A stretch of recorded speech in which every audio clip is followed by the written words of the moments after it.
इस मूवी में लोग बहुत ही बुरी तरह से मरने लगते हैं। अब इसके पीछे क्या वजह हो सकती है, ये तो हम इस मूवी को देखकर ही जानेंगे। तो आइए स्टार्ट करते हैं इस वीडियो को। इस कहानी की स्टार्टिंग दो दोस्तों को दिखाते हुए होती है जो एक क्लब में पार्टी कर रहे होते हैं। यहाँ पर उनकी नज़र दो लड़कियों पर पड़ती है और वो उनसे बात करने के लिए उनके पास जाते हैं। उन लड़कियों का नाम एनी और नेटली था। फिर वो चारों बातें करने लगते हैं। तभी अचानक से क्लब की लाइट चली जाती है और इसके साथ साथ सभी के फ़ोन चलना बंद हो जाते हैं। ये सब देखकर वहाँ के लोग बाहर सड़कों पर आ जाते हैं। फिर वो आसमान में कई सारी छोटी छोटी पीली लाइट्स जलती हुई देखते हैं जो इनकी तरफ भी आ रही थी। तभी एक लाइट इनके ग्रुप के पास आती है जो देखकर ये लोग पीछे हट जाते हैं। अब ये रोशनी अचानक से कम हो जाती है।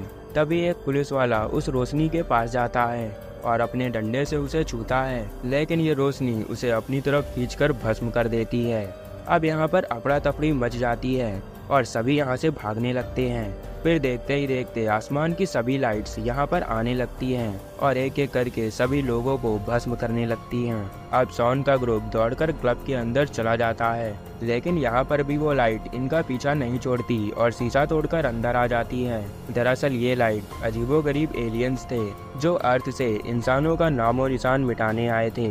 इसीलिए वो वहाँ पर सभी को अपनी तरफ खींचकर भस्म करने लगते हैं। अब शॉन और उनका ग्रुप डरकर स्टोर रूम में छुप जाता है। अब देखते ही देखते इन्हें यहाँ पर छुपे हुए 27 घंटे बीत चुके थे और अब इन्हें बाहर से कोई आवाज भी सुनाई नहीं दे रही थी। इसीलिए ये लोग वहाँ से बाहर निकलकर यूएस एम्बेसी पहुँचने का फैसला करते हैं। बाहर हम देखते हैं कि हर तरफ सन्नाटा पसरा हुआ था और हर तरफ गाड़ियाँ खड़ी थी। फिर ये लोग चलते चलते एक ब्रिज के पास पहुंचते हैं जिस ब्रिज के उस पार यूएस एम्बेसी था। इसके बाद इन्हें एक पुलिस की गाड़ी दिखाई देती है। इसीलिए शॉन अपने दोस्त के साथ उस पुलिस की गाड़ी के पास जाते हैं जहां पर उन्हें एक गन मिलती है। यहाँ पर ये लोग एक कुत्ते को देखते हैं जो एक अदृश्य जीव पर भौंक रहा था और फिर वो अचानक जलकर भस्म हो जाता है। अब ये देखकर ये लोग काफी घबरा जाते हैं और शॉन अपने दोस्त के साथ गाड़ी के नीचे छिप जाता है। फिर वो एलियन गाड़ी के पास आता है जिसकी वजह से गाड़ी का सायरन अपने आप ही बजने लगता है। फिर वो गाड़ी के चारों तरफ घूमता है लेकिन नीचे छुपे शॉन और उसके दोस्त को नहीं देख पाता। इसके बाद वो वहाँ से चला जाता है। इसके बाद शॉन और उसका दोस्त वहाँ से निकलकर भागते हुए अपने साथियों के पास जाते हैं। इसके बाद बेन सबको बताता है कि उन एलियंस के अंदर करंट है जिसकी वजह से गाड़ी का सायरन अपने आप ही बजने लगा था। ये लोग एक एक बल्ब अपने गले में बांध लेते हैं ताकि वो जीव जैसे ही इनके पास आए तो इनका बल्ब जल जाए और इन्हें पता चल सके कि वो जीव इनके पास है। इसके बाद ये लोग मॉल से बाहर निकलकर जैसे तैसे यूएस एम्बेसी पहुंच जाते हैं, लेकिन ये बिल्डिंग पूरी तरह से खाली हो चुकी थी। फिर ये लोग कंट्रोल रूम में जाते हैं जहाँ पर इन्हें पता चलता है कि इन जीवों ने दुनिया के ज़्यादा से ज़्यादा देशों पर कब्जा कर लिया है और इंसानों के पास इनका सामना करने के लिए कोई वेपन भी नहीं है। अब इनके पास अंडरग्राउंड होने के अलावा कोई दूसरा चारा नहीं बचा। फिर ये लोग नक्शा और रेडियो उठाकर वहाँ से बाहर चले जाते हैं। यहाँ पर ये लोग देखते हैं कि पास ही की एक बिल्डिंग में अभी भी लाइट जल रही है। ये देखकर ये लोग वहाँ पर जाने लगते हैं और ये लोग जैसे ही उस बिल्डिंग के अंदर घुसते हैं तो वीका नाम की एक लड़की इनको गन पॉइंट पर ले लेती है। फिर ये लोग उस लड़की को समझाते हैं कि वो लोग कैसे भी करके उस रोशनी से बचते बचाते यहाँ पर आ पहुँचे हैं। जिसके बाद वीका इन्हें अंदर लेकर जाती है। वो लोग देखते हैं कि ये कमरा पूरी तरह से मेटल से ढका हुआ है। वीका के फादर सरगी इन लोगों से बताते हैं कि उन्होंने ये कमरा इस तरह से डिजाइन किया है कि यहाँ पर बिजली जरा देर भी टिक नहीं पाएगी, जिसकी वजह से ये लोग उन एलियन से बचे रह सकते हैं। फिर ये लोग यूएस एम्बेसी से लाया हुआ रेडियो सुनते हैं जिससे इन्हें पता चलता है कि मॉस्को शहर में एक सबमरीन उन एलियन से बचे हुए लोगों का इंतजार कर रही है और जो लोग सुबह तक वहां पर पहुंच जाएंगे उन्हें वो सबमरीन रेस्क्यू कर लेगी। ये सुनकर ये लोग सबमरीन तक पहुंचने का फैसला करते हैं। फिर तीनों लड़कियां कमरे से बाहर बिल्डिंग में जरूरत का सामान इकट्ठा करने जाती हैं। तभी उस जीव की नज़र इन लड़कियों पर पड़ती है।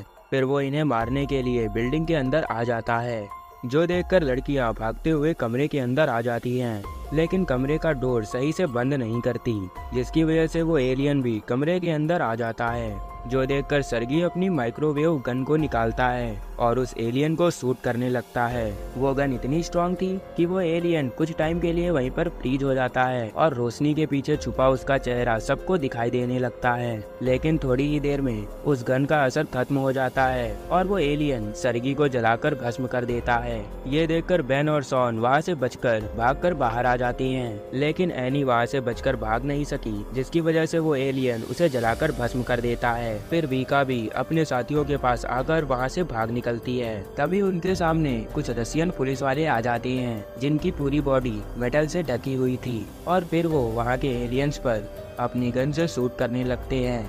वो लोग उन एलियंस को जान से तो नहीं मार पाते, लेकिन उन्हें डराकर वहाँ से भगा देते हैं। इसके बाद वो पुलिस वाले उन लोगों को अपने साथ लेकर एक सुरक्षित जगह पर लेकर आ जाते हैं। इसके बाद शॉन और उसके दोस्त पुलिस वालों से सबमरीन वाली बात बताते हैं। इसके बाद ये सभी एक सुरंग से होते हुए मॉस्को शहर में जाने लगते हैं, लेकिन तभी यहाँ पर एलियंस आ जाते हैं जो वीका को मारने वाले थे।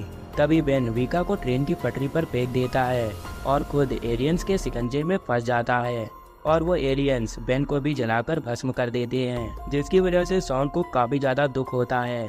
इसके बाद ये लोग जैसे तैसे वहाँ से बाहर आकर एक नदी के पास पहुँच जाते हैं और एक नाव में बैठकर उस सबमरीन को ढूंढने लगते हैं। तभी ये लोग देखते हैं कि बहुत सारी तेज रोशनी की लाइट्स अर्थ से मेटल और बहुत ही कीमती वस्तुओं को आसमान की तरफ खींच रही है, जो देखकर इन्हें पता चलता है कि वो एलियंस अर्थ से मिनरल्स चुराने आए थे।